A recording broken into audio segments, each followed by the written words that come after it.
안녕하십니까. 말씀 기도 성령 박성훈 선교사입니다.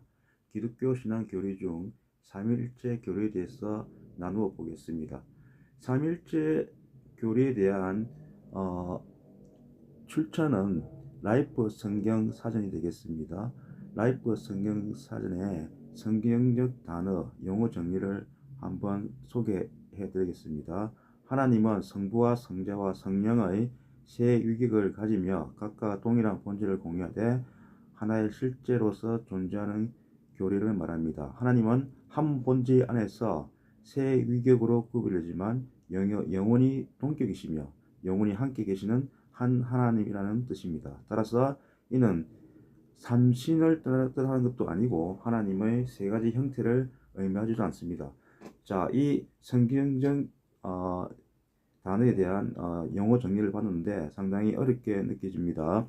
여기서 간단하게 이제 정리를 해볼 필요가 있는데 하나님은 성부, 성자, 성령의 세 분의 인격체로서 한 분으로 존재한다는 이야기입니다. 그리고 성부, 성자, 성령의 각 그 하나님이 동등한 인격과 동등한 영광과 권세와 본질적으로 하나님의 속성을 갖고 있다는 뜻이며 그렇게 세 분의 하나님이 동시에 존재하면서 또한 이 삼위일체 하나님은 하나의 어떤 속성을 공유하고 있고 하나라는 어떤 그런 개념입니다. 그래서 우리가 지식적으로는 그 삼위일이 된다는 말은 우리가 자연계 우리 인간의 지식으로는 이해할 수가 없습니다. 그러나 하나님은 영이고 진리이시기 때문에 그리고 인간을 창조한 우주 만물 창조주시기 때문에 그 하나님의 그 실제에 대해서는 우리가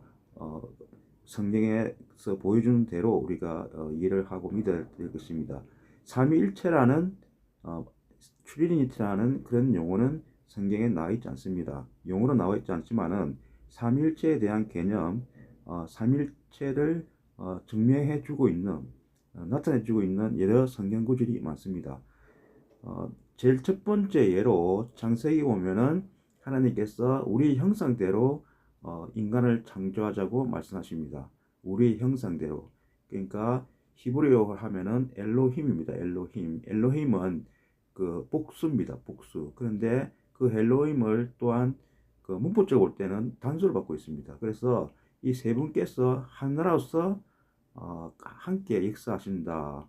이렇게 우리가 알고 있습니다. 그래서 여기서 우리가 삼일체에 대한 어떤 세 분이면서 한 분이신 그런 어떤 내용을 하나님의 본성을 우리가 알 수 있습니다. 그리고 신약 시대에 보면은 그 예수님께서 세례 요한을에게 요단강에서 세례를 받고 이렇게 물 세례죠. 이렇게 침수 세례 받으신 이후에 물 위에 나오실 때에 하늘에서 음성이 있어 말하기를 이는 내가 사랑하는 내 아들이다 이렇게 말씀하시고 그 다음에 비둘기가 이제 성령이 예수님께 임했다 했습니다.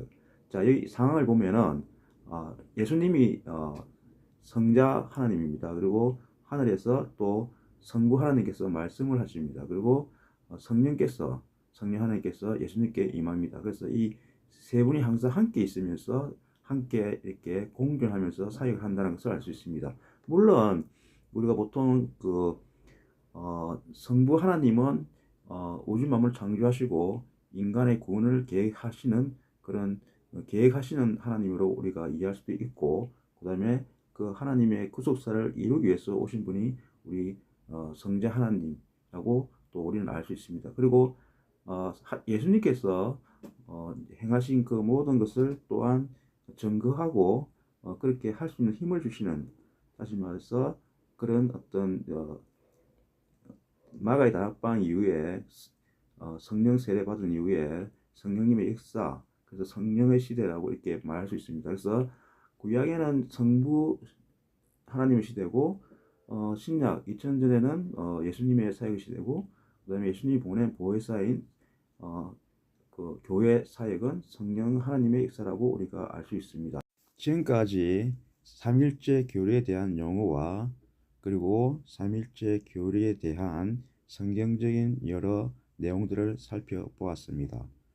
결론적으로 말하면 성부, 성자, 성령 하나님께서 창조부터 지금까지 그리고 앞으로 계속적으로 함께하시며 하나님의 놀라운 구원 사역과 하나님의 인류에 대한 사랑, 특히 믿는 자들에 대한 교회에 대한 사랑, 그것을 이루어 가실 줄로 우리가 믿습니다.